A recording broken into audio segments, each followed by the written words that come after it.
protagonist or whatever, they always have to tackle some type of failure, and it's lingered on about. It's not just one episode, and then you're on to the next thing. Like the ones that are very impactful. So those are usually in the yoseis or seinen and shonen and shoujo. Like the teens and up. Yeah. Like they'll show the main protagonist go through something super traumatic, as in like failure on their own mistake that's irreversible. Yeah. Or like some type of tragedy that's happening to people around them that they felt that they could have prevented the loss. And then they'll linger on those feelings and go through that emotional type of train of thought and watch them get through it, build up their character through it, and become better.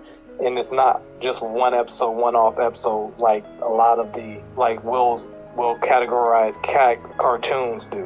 Right. Because most of the cartoons here in America that are for adults, there's not one storyline. Yeah. There's just a bunch of random stuff happening, and they just have a bunch of adult-themed jokes. Yes. There's not really drama or anything. More geared towards comedy. Yeah. Yes. Yeah.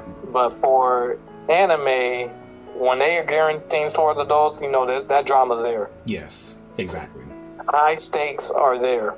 Yeah. And there's one goal across the entire storyline, but in each episode there's like these sub-stories that will plot stories or whatever, beeline stories or whatever, that can get resolved, that is still progressing them towards their ultimate goal.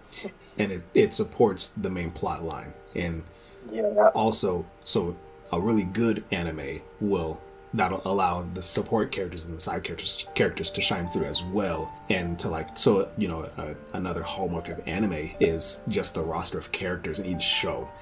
And it's not usually just the main character, but it's them and their support around them. And there's usually quite a few characters. And even those characters will have tropes themselves. So there's always like the nerdy dude with the glasses who's always pushing them up, or there's who's always like quiet and shy or whatever. He's always to himself. There's always the emo kind of gloomy, you know, he has raven hair, or, you know, he's always solemn and stays to himself, the lone wolf or whatever. There's always like the outgoing, loud, which is usually the main character. Not so much anymore because Deku's not, you know.